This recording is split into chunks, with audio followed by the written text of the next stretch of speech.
What is up, guys? Stark here. In today's video, I will be doing a character spotlight for the 5-star in the new banner that's currently out, and that is going to be the caster version of Nero Claudius.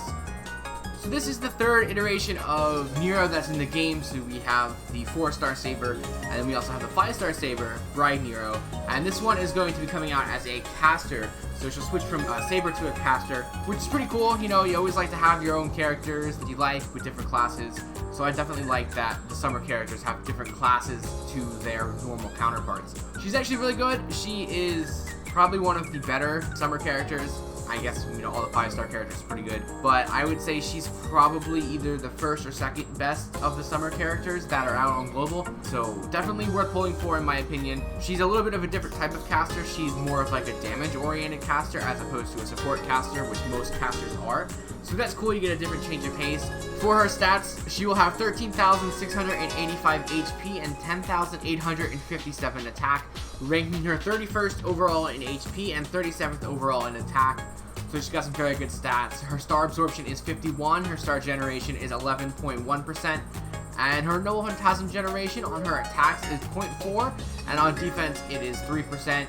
Now that 0.4 might seem really low, but she has really high hit counts, and it'll make up for it. So just when we talk about her command card deck, you'll see what I'm talking about. So now I'll switch over and bring up our end image here, so you guys can see all the ascension materials needed to ascend her all the way, and all the quantum pieces needed, and all that stuff. So you know, take note of that. And yeah, pretty much all of the materials needed to max out Nero are going to be in the shop for the event, with the exception of the Scarab of Wisdom. So definitely take full advantage of this and grind out for those materials to get all the skill enhancement materials needed for Nero. So now let's go ahead and talk about the first ranking stat, and that's going to be her skills. So we'll go ahead and put her skills up here, and basically, like I said before, she's not really a support caster, she's more of a damage caster. So she's going to have a different type of skill set that you're used to, but man, all three of her skills are very, very good. The first one of those skills being the Rampage Privilege EX, and this is going to charge her own Noble Phantasm gauge, as well as if her HP is less than 50%, she will increase her Noble Phantasm generation rate for 3 turns. So you'll be able to charge your gauge by 50% at level 10 on a 6-turn charge time, just, you know, by default. So you'll be able to get that instant Noble Phantasm generation, and if you are low on HP, you'll also get a 50% increase to your generation rate for 3 turns. Really good for a skill, being able to just, you know, get that instant Noble Phantasm 50%. You can throw in a Craft Essence, get the other 50%, and fire off a Wave 1 Noble Phantasm if need be. So she's very good for wave clearing and farming, and anything you need to do fast, Nero can probably take care of it really good for you. Her second skill is going to be the 7 Crown C, which will increase her own attack for 3 turns, as well as increasing her own defense for 3 turns, as well as ignoring class disadvantage when taking damage for 3 turns. Obviously, the attack and defense boost is really good. You know, 30% for both on a 5-turn charge time is fantastic, especially because it lasts 3 turns. So there's not a lot of downtime in between the 2 turns. But I think the main thing that most people are going to take note of is the third effect, and that is that she will ignore class disadvantage when taking damage for 3 turns. So essentially, it sounds like what it means. You will ignore your class weaknesses for 3 turns, and that is huge. You know, it's very huge. It actually makes her more viable because she won't be taking damage from her weaknesses, so you can bring her into those fights if you need to and still be pretty much okay. She'll still deal less damage, but she won't be taking damage. She won't be dying as fast against those classes, so that actually makes her viability a little bit higher than what it normally be if she would have to take those hits. So that's a really cool effect. It's pretty unique to her, and another really good skill. And then her third and final skill is going to be the Undying Magus A, and this will grant 1 ally guts for 1 time over the course of 3 turns, and they will revive with 1 HP, and this will also increase that character's attack for 3 turns. So this will be a 50% increase to their attack on a 7-turn charge time, which is a little bit of a high cooldown, but you do also get that guts effect as well. So it is a decent trade-off, and you can stack this with her other attack boosting skill to get even further increase to your attack. So if you do decide to use this on Nero herself, then you're going to have a really good amount of damage. Obviously, her being a caster, she doesn't have that much of a good damage multiplier, but this will make up for it a little bit. So now let's talk about her passives. She has 3 passives. The first one is going to be the Territory Creation A+, which will increase her arts card effectiveness by 11%.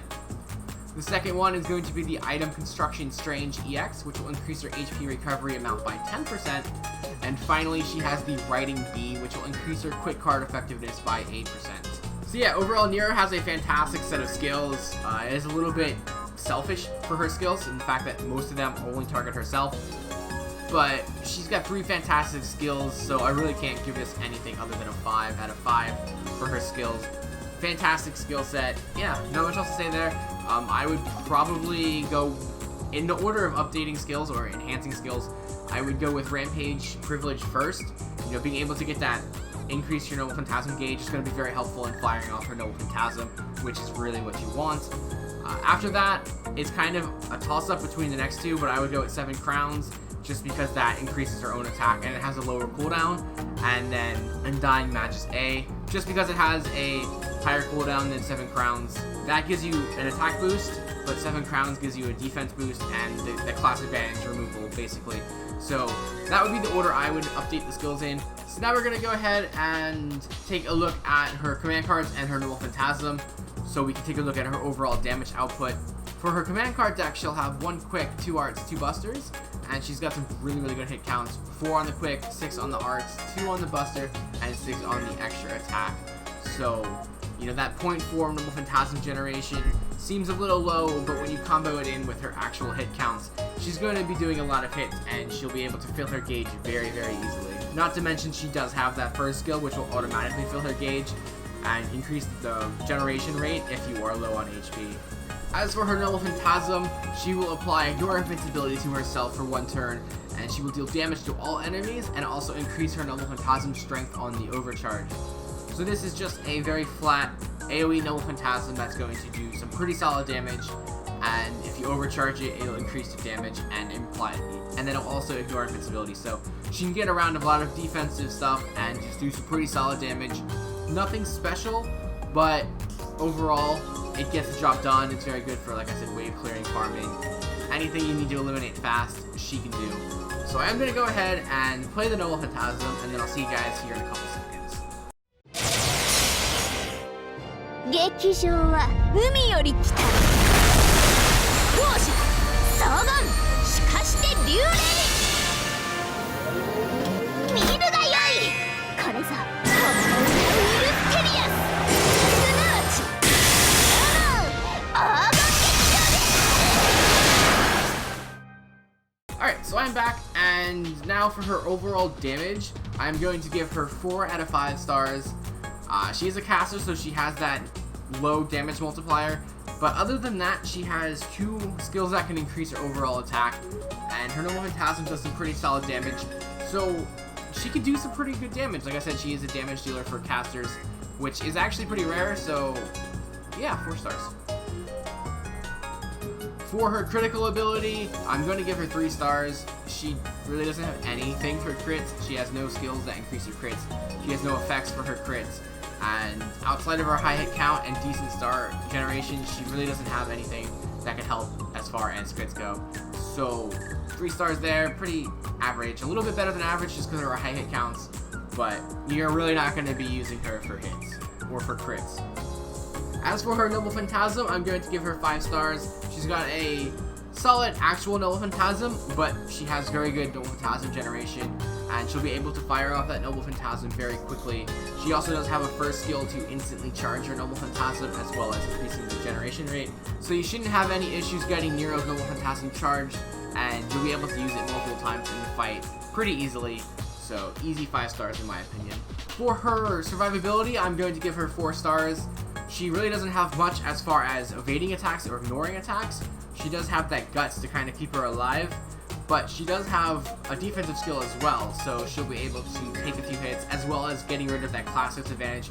It really does go a long way in being able to keep her alive, just being able to ignore the bonus damage you would be taking. So it's very good, and it only has a 2-turn wait time in between uses of the skills, so you should have it up pretty often in the fight. And then for her versatility, I'm going to give her 4 stars. The second skill, again, I keep talking about it, but being able to remove your class disadvantage really does go a long way in being able to put herself into different team compositions that maybe other casters wouldn't be able to put themselves into.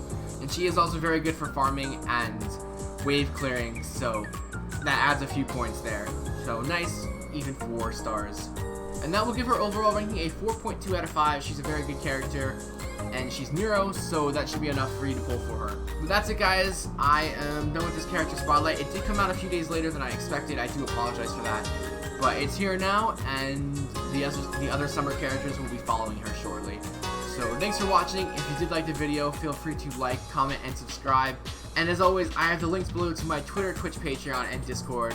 So feel free to check those out, and I will see you guys next time.